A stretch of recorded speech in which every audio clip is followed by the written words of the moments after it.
Hi hello नमस्कार, मी दीपाली सबका स्वागत करते मी माझ्या एका नवीन ब्लॉगमध्ये. कशा आहात तुम्ही सर्व नक्की सांगा कमेंटमध्ये. चला तर नवीन दिवसाची नवीन सुरुवात बघूया. आजचं रुटीन काय काय आहे आणि आज सकाळची कामं आहेत ना आपली रोजचीच असतात. घरातली सगळी कामं आवरली आहेत आणि आता कामं वगैरे घेताना काही व्हिडिओ बनवला नाही कारण आज आम्हाला एका कार्यक्रमाला जायचं आहे. कार्यक्रम आहे काय आहे नक्की मला माहीत नाही, पण फौजींचा फोन आला होता की आपल्या दोघांना एका कार्यक्रमासाठी जायचं आहे तर तू आवरून बस. तर मी सगळी घरातली कामं आवरली. 10:30 वाजले आहेत आता. फौजी येतीलच थोड्या वेळात. बघूया 11पर्यंत जायचं असेल. 10:30 वाजलेत. आता कधी येत आहेत फौजी त्याच्यानंतर आम्ही जाईन. आणि आज ना खूप खुश आहे. माहीत नाही कार्यक्रम काय आहे पण खुश आहे कारण आज फौजी बरोबर आहेत. कारण एवढे कार्यक्रम गेले इथं युनिटमध्ये पण फौजी बरोबर नसतात. फौजींना काहीतरी काम होतं पण आजचा कार्यक्रम आहे तिथं दोघांनीच जायचं आहे. तर फौजी सोबत आहे तर खूप छान. तर मी पण म्हणजे खुश आहे की बाबा चला थोडं का होईना फौजींचा संघ कोणता तरी कार्यक्रम अटेंड करायला मिळतोय. आणि मुलं म्हणाल तर अर्णव कुणाल स्कूलला गेल्यात आणि कुणालचं जर टाईम झाला तर फौजी त्याला घेऊन येतील. आणि जिथं कार्यक्रम आहे ना तिथंच कुणालचं स्कूल आहे त्यामुळे फौजी त्याला लगेच घेऊन येतील. आणि चला तर घरातलं सगळं आवरलंय. फरशा कपडे भांडी बेडची क्लिनिंग सगळं सगळं आवरलंय. आणि दुपारचं थोडाफार स्वयंपाक बनवून चालले मी कारण आल्यानंतर मला जास्त अवघड नको जायला. कारण थोडं जरी बाहेरून आलं ना खूप कंटाळ्यासारखं होतंय. तर चला. आणि अर्णव कुणालचे एक्झाम चालू आहेत त्यामुळे दोघे छान स्कूलला गेलेत. आणि आज ना अशा प्रकारे मी साडी वगैरे नेसली. साधी सिंपलच, जास्त काही नाही का असं पार्टी वगैरे नाही, काहीतरी लेक्चर वगैरे आहे. तर आणि चला आता फौजी आले होते जाऊया. फौजी खालीच थांबले आणि फौजीने वर्दी घातली होती त्यामुळे फौजींना काही व्हिडिओमध्ये घेतलं नाही कारण वर्दीवरती फौजी व्हिडिओमध्ये येत नाहीत. चला तर जाऊया आपण. हैजार्डस भी नहीं है, बट क्या है ये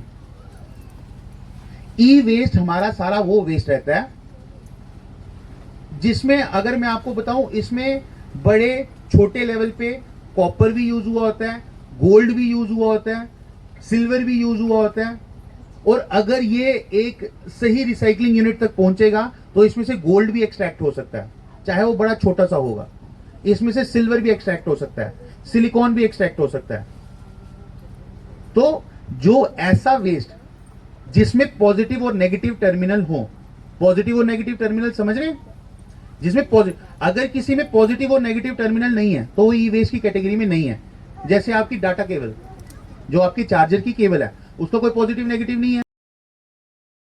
आणि इथं ना आर्मीचा कार्यक्रम होता त्यामुळे व्हिडिओ वगैरे घ्यायला अलाउड नव्हतं कारण सगळे ऑफिसर वगैरे आले होते. लेक्चर होतं आणि लेक्चर होतं आपल्या साफसफाईविषयी. कचरा गिला कचरा सुका कचरा आपण व्यवस्थित म्हणजे दिला पाहिजे जे कचरावाले भैया येतात त्यांना. नाहीतर कसं होतं महिला काय काय काय करतात एकत्र कचरा वगैरे देतात. त्यामुळं आम्हाला लेक्चर दिलं होतं. नंतर मी तुम्हाला सांगेन कशा प्रकारे लेक्चर होतं. घरी गेल्यानंतर मी सगळं व्यवस्थित सांगेन तुम्हाला. आणि बघा इथं एवढ्या सगळ्या महिला वगैरे आल्या होत्या. खूप अशी गर्दी होती कारण ना पूर्ण कॅन्टमधल्यांना बोलवलं होतं. म्हणजे सगळं हे महिलांनाच सांगायचं होतं कारण महिलाच सगळं घरामध्ये कचरा वगैरे आहे ना ते हे करतात. आणि आता इथं बघा आमचं झालं सगळं लेक्चर वगैरे. घरी आलो आणि जास्त काही नव्हतं, 1 तासाचंच होतं. आणि येता येताना त्या खायल्या दिदी आहेत MP च्या त्यांनी ही भाजी दिली होती. आणि ह्याला ना तोरी वगैरे म्हणतात. आपल्या इकडे ही भाजी जास्त काही बघायला मिळत नाही. तर ही अशा प्रकारे आहे एकदम छान छान ताजी ताजी. चला तर थोडा वेळ बोलूया. आणि आता ना आम्ही आलो आहे कार्यक्रमातून. आणि कार्यक्रम म्हणजे असं काही नव्हतं, वेस्ट मॅनेजमेंट. हां जसं ना जो आपला कचरा वगैरे आहे ना तो कसं स्त्रिया कसं करतात घरामध्ये एकत्र सगळा कचरा आहे ना, म्हणजे जो वल्ला असतो सुका कचरा असतो ते सगळं आपण एकाच पिशवीमध्ये टाकून देतो. तर त्यासाठीच आज लेक्चर होतं की तो जो कचरा आहे ना, जसं की प्लास्टिक वेगळं, म्हणजे जो सुका कचरा आहे ना तो तुम्ही वेगळा टाका आणि जो वल्ला गिला आहे तो वेगळा टाका, जेणेकरून ते रिसायकल वगैरे करतात ना तेव्हा त्यांना काही प्रॉब्लेम येऊ नये.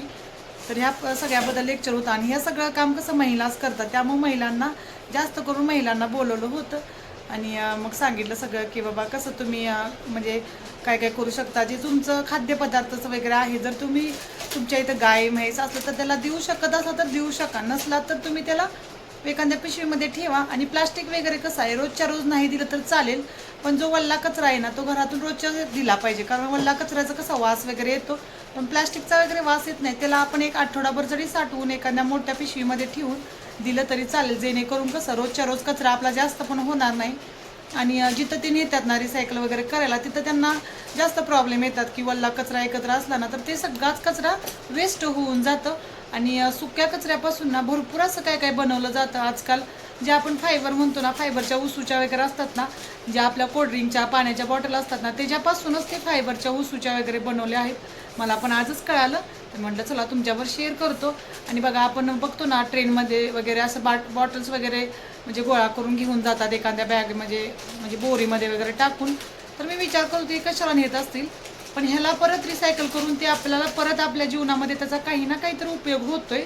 त्यामुळे ते बॉटल्स वगैरे आहे ना, ते सगळं त्यांनी कलेक्ट करून घेऊन जात आहेत. जसं आता हे आपलं म्हणजे शिळपाकी डाळ वगैरे राहिली असत्या, भात वगैरे राहिला असतो, हे पण आपण आपल्या गार्डनमध्ये वगैरे ना आपल्या मिट्टी म्हणजे मातीच्या खाली तुम्ही टाकलं, त्याला मातीवरती टाकलं तर ते रिसायकल होते. त्याच्यावरून आपले जी काय तुम्ही भाज्या वगैरे लावताय ना, ते जास्त छान प्रकारे उगवून येतात. तर ह्या सगळ्या गोष्टी त्यांनी सांगितल्या. थोड्याफार आम्हाला माहिती होत्या, थोड्या पण आणखी आम्हाला कळाल्या, नवीन काहीतरी शिकायला मिळालं. आणि आता जेव्हा आता इथं तर काय आपलं शेत वगैरे नाही, पण गावाकडे वगैरे आहे, तर जेव्हा मी गावाला वगैरे जाईन ना, तेव्हा मी थोडाफार तरी त्याचा उपयोग करीन. त्यांनी सांगितलं तुमचं दही हे सगळं आहे ना, वेस्ट नाही, कुठलीही गोष्टी वेस्ट नाही, त्याचा तुम्ही काही ना काहीतरी उपयोग करू शकता. मला एक माहिती आहे, आमच्याकडे गावाकडं ना गोबर गॅस आहे. त्याच्यामध्ये आमच्या सासूबाई सांगायच्या, जे आपलं डाळीचं पाणी म्हणा किंवा वेस्ट आमटी, वेस्ट भात, ह्या सगळ्या गोष्टी आम्ही त्याच्यामध्ये टाकत होतो, जेणेकरून त्याच्यातनं आपल्याला गॅस वगैरे निर्माण होतो आणि तोच गॅस आपण जेवण शिजवायला वगैरे उपयोग करू शकतो. म्हणजे असं काही नाही की कचरा पूर्ण वेस्ट आहे, त्याचा आपण व्यवस्थित उपयोग केला, व्यवस्थित ठिकाणी जर त्यांचा म्हणजे नाही का व्यवस्थित ठिकाणी आपण त्याचा वापर केला, व्यवस्थित ठिकाणी दिला, तर त्याचा आपण रिसायकल करून भरपूर असं आपल्या फायद्यामध्ये आहे. मग हे सगळं सांगितलं. जसं की आपलं डिटर्जंट वगैरे आहे ना, आपल्या हार्पिकच्या बाटल्या, परत शॅम्पूच्या बाटल्या, हे सगळं हे जरा घातक आहे. जे आपण ज्यांना देतो त्यांना पण घातक आहे आणि रिसायकल करायला पण घातक आहे. हे सुद्धा तुम्ही एखाद्या वेगळ्या पिशवीतून द्या.